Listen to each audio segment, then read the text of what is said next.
You're listening to DC High Volume, Batman.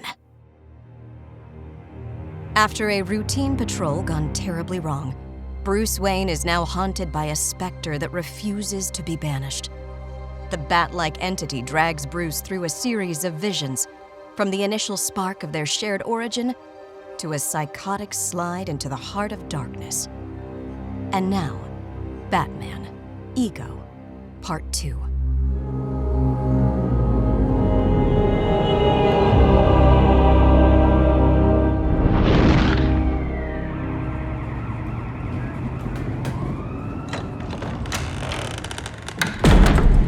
From that moment on, we were constant companions. I watched as you struggled to carry on, to find a reason for what had happened. When no reason could be found, I drove you to create a reason, to discover a purpose in a world gone mad.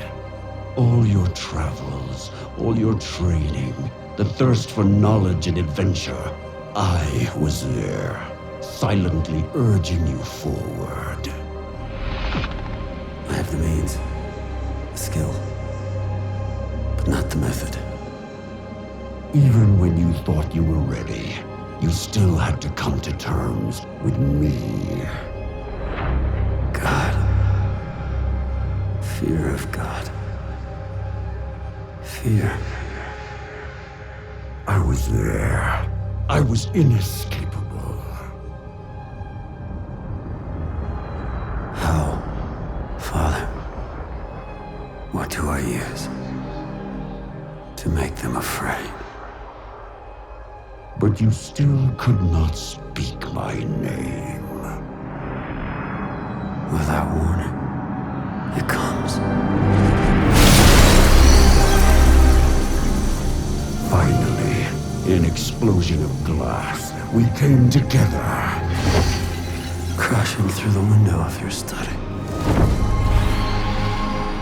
I've seen it before. Neither of us had a choice. You preferred to call me Batman. It frightened me. As a boy. Frightened me. But the reason you can never escape me. Yes, Father. I shall become a bat. Is that my name is Fear, and I live within you.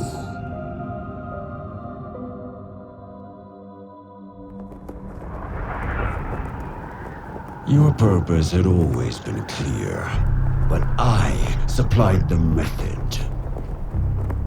No, let go of me! We would take all the pain, all the rage, all the fear that had been bottled up inside you. Nope! Shouldn't have come down this way. What are you doing? No, let go! And we would share it with those who deserved it. Huh?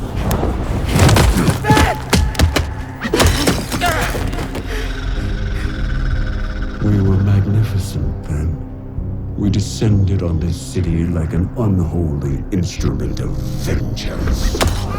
Relentless as a shark, blacker than their dark hearts. For a short time, it was perfect. Batman. Batman. It's a bat! It's a freaking bat! Batman. It's not. Giant bat! I lived, I ran! You're not going to believe this, but he also had giant wings that Word spread quickly across the underworld. Criminals were terrified of the bat, and the city was a safer place to live. The manhunt for the Batman continues.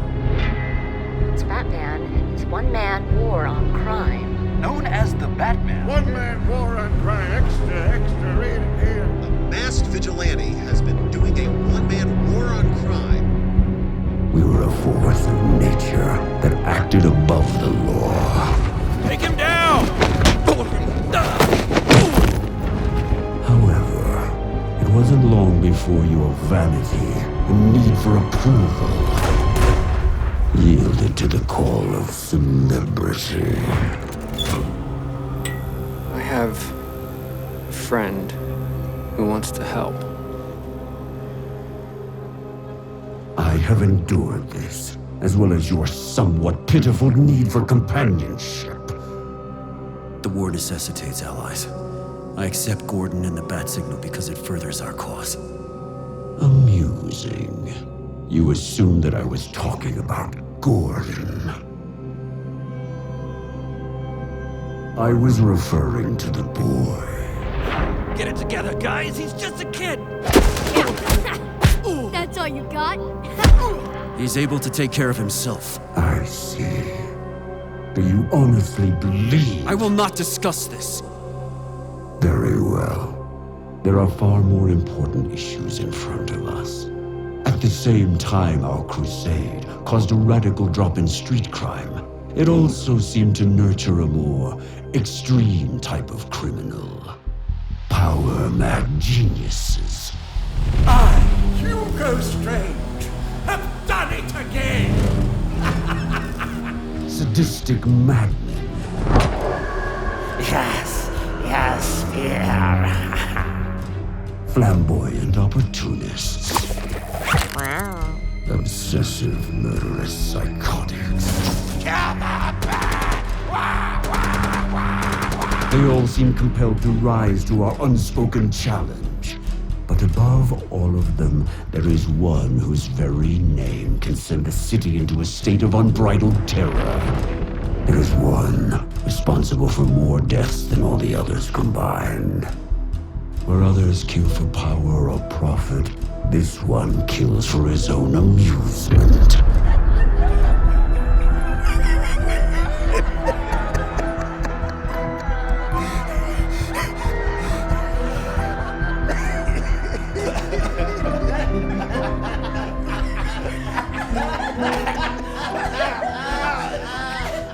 There is only one solution for this.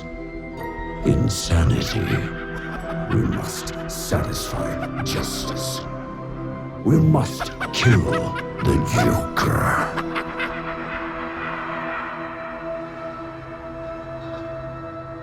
We are not killers. I won't have blood on my hands. You speak to me of blood. I will show you blood. I will show you death. A skull for every life you failed to save. A torrent of death on your hands. Feel its weight take you down.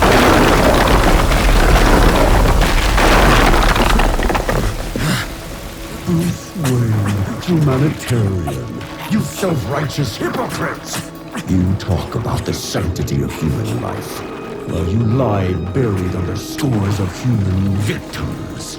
What about their lives? Are they simply the cost of upholding your cowardly morality? In the final analysis, did we not create the monster?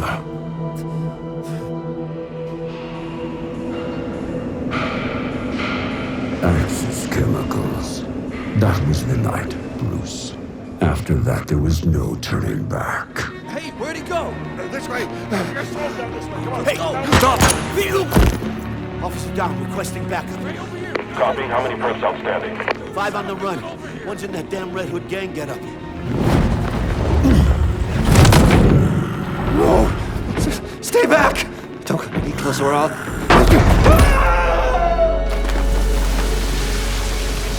Preoccupied with the rest of the gang, we left the Red Hood to his fate.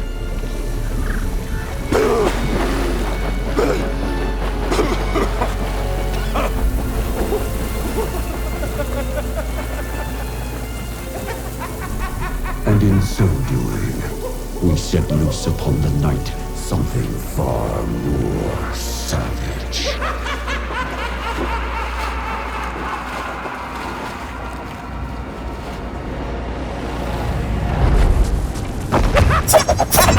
Joker! Enough! Every time we catch him and allow him to live, he breaks free to kill again. All of this horror and tragedy in the service of your code of honor. Or could it be that the great Batman needs his arch-nemesis in order to feel complete. Either way, we cannot walk away from this. One day, we'll have to kill that murdering scum.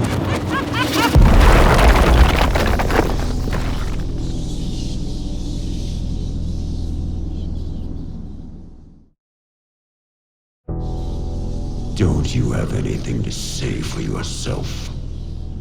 Everybody lives in harm's way. Tragedy strikes indiscriminately. The difference is how you deal with it. Faced with having to accept that he had destroyed his chances for a normal life, the Joker chose madness instead. Frankly, this is crazy. I'm talking to Batman. So tell me, Batman, is it true that you're just an underdone potato? Silence!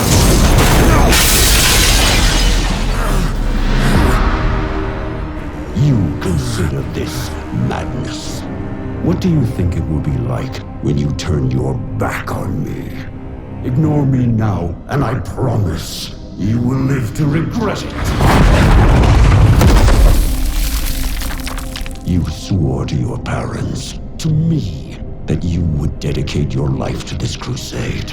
And now you choose to turn your back on me. In the name of what? Your so-called life. I understand you're wealthy. Tell me, do you enjoy... Tennis is really my game sport, but you know Muffy, she likes... The blue, but I prefer the teal. What do you think? About Indonesia, I think it's emerging as a real... Stinker you are, Bruce Wayne. I waited all night for you to donate the funds necessary to... Always let me down, Bruce. I'm sorry, but... You're breaking my heart. I've had enough of this madness. Madness. I will show you madness! If you denounce me, if you try to jam me back into your subconscious, then I promise I will torment you until the day we die. I promise you will wake up screaming every night of your pitiful life. That is the path of true madness. You're right. I know that the choices I've made have had repercussions. Tonight, on that bridge, I came face to face with the damage I've done. And I don't think I can live with it anymore. You tell me I have no choice. That I owe it to those I've sworn to protect. And to those who I failed to protect. So tell me. Tell me how to carry on. I have a solution. I got it from an old friend of yours. Let's talk about Harvey. Harvey had it all. Money, dazzling looks. Apollo, the golden boy. Not only was he your best friend, as district attorney, he was in a position to help us. Bats? Dent. His social exploits were matched only by his zealous commitment to justice. Then came the acid. Towel! Somebody get towels! You're dead. Hurry up! That stuff will eat through cement. Unleashing a part of Harvey's psyche far more twisted than his face. Two-Face. Harvey's obsession with the number 2 made it easy to anticipate his crimes. His dependence on the flip of a coin to make a decision made him a wildly unpredictable opponent. Tails. You lose.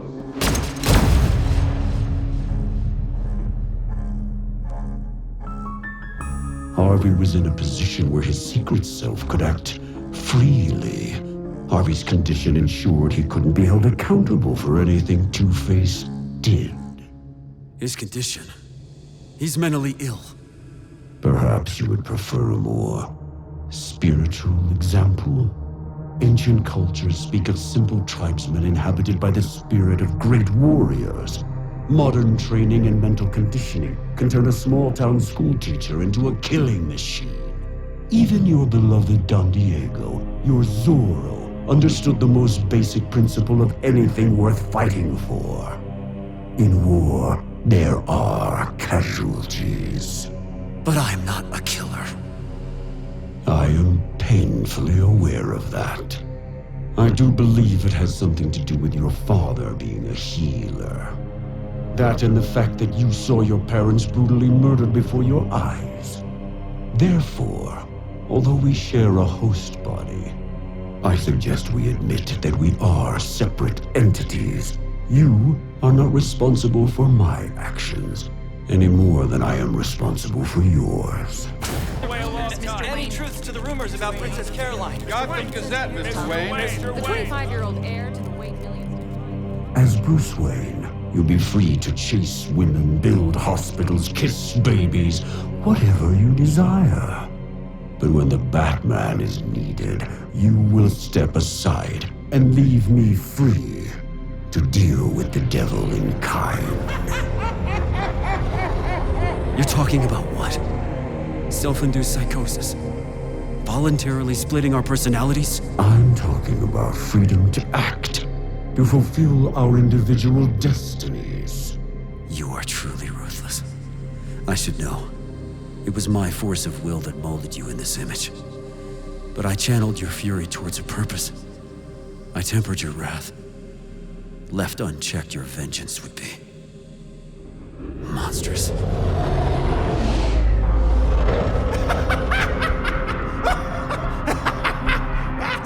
You really got me this time.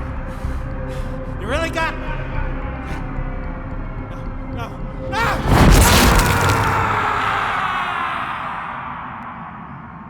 The answer is no. Then you leave us no choice. You cannot dismiss me, and you will not yield to my will. You wish to be rid of me. You wish to lead a normal life. Then kill me. This gun. We both know what gun it is. Use it. One bullet from that gun will destroy me, utterly and completely. Think of it, a new life, free of fear, free of the horrible weight of responsibility. Free me. Free yourself. I can't. It would be. I'll see you in hell, you mass lunatic! Committing suicide.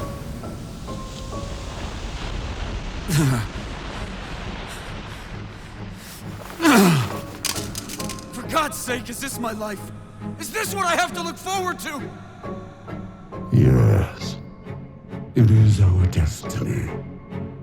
We lost our normal life a long time ago. We cannot change the past. All we can do is protect others and allow them the chance for the happiness that we'll never have.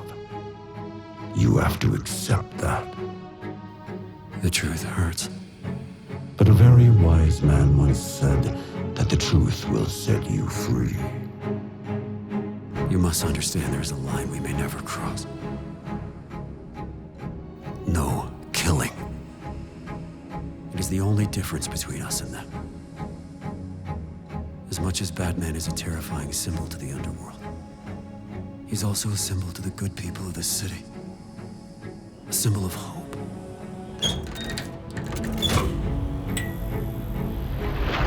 Nope!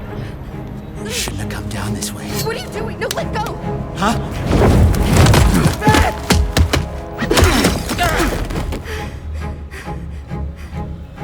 You're Batman, aren't you? You saved my life. Thank you.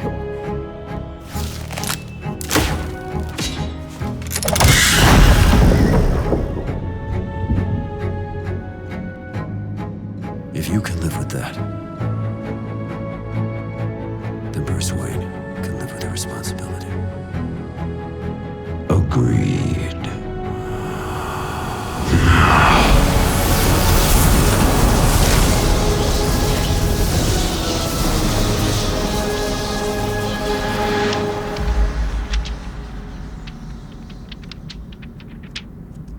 What's this? A photo of... No. But it can't be. The three of us. In an effort to escape the police, the Joker has taken the patrons of this popular night spot hostage and is threatening to kill one hostage. Doesn't look like he's gonna show, Commish. He'll be here. We have to act now, Gordon. Will you give him a minute? 1 minute. Commissioner Gordon, it's him. I was getting worried. Thought maybe something had happened to you. Something did happen, Commissioner. But I managed to come away from it in one piece. I'm not sure I follow. Batman, what happened? Never mind, Commissioner. I took the photograph beyond the radio. Mother, father, me. I'm on my way.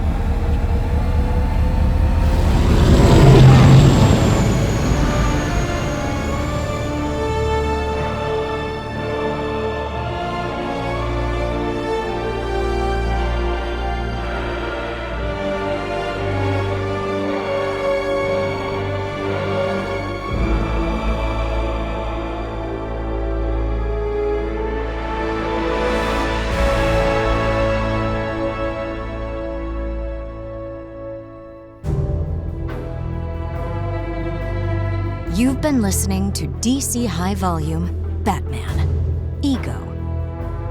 Batman Ego comic written and illustrated by Darwyn Cooke. Directed by Fred Greenhalgh. Audio adaptation by Fred Greenhalgh, Roshan Singh Sambi, and Scott Lee Chua. Batman created by Bob Kane with Bill Finger.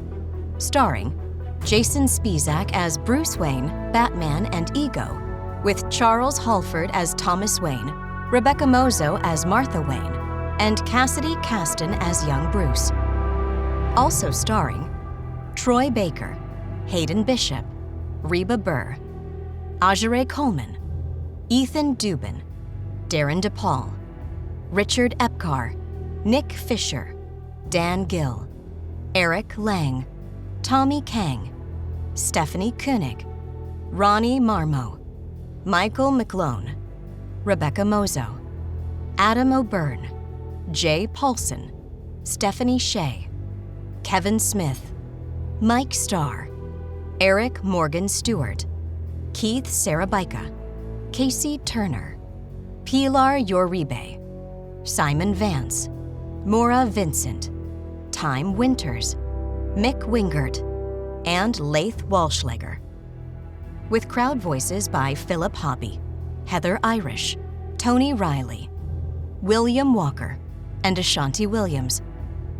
Casting by Sunday Bowling Kennedy and Meg Mormon CSA. Produced by Fred Greenhalgh and Roshan Singh Sambi. Executive producers for DC, Mike Pilata and Victor Diaz. Executive producers for Realm, Molly Barton and Carly Migliori. Production manager, Jordan Aconcia. Music composed by Sam Ewing and Perrine Virgil. Additional music by Marcus Thorne Bagala. Supervising sound design and mix by Jeff Schmidt. Additional sound design by Jonathan Roberts. Dialogue editing by Chia Yem Chong. Additional production support by Ondas Productions. Assistant editor Jamie Leidwinger. Associate producer Andrew Kwan. Production services provided by Realm. Recorded at Real Voice LA, CityVox, The Orange Lounge, and Acadia Recording Company. This podcast was recorded under a SAG-AFTRA agreement. Based on characters from DC. The characters and events depicted in this podcast are fictional. Any similarity to any actual person, living or dead, or to any actual events, firms, places, and institutions or other entities is coincidental and unintentional. This podcast is protected under the laws of the United States and other countries, and its unauthorized duplication, distribution, or exhibition may result in civil liability and criminal prosecution. Copyright and trademark DC. All rights reserved.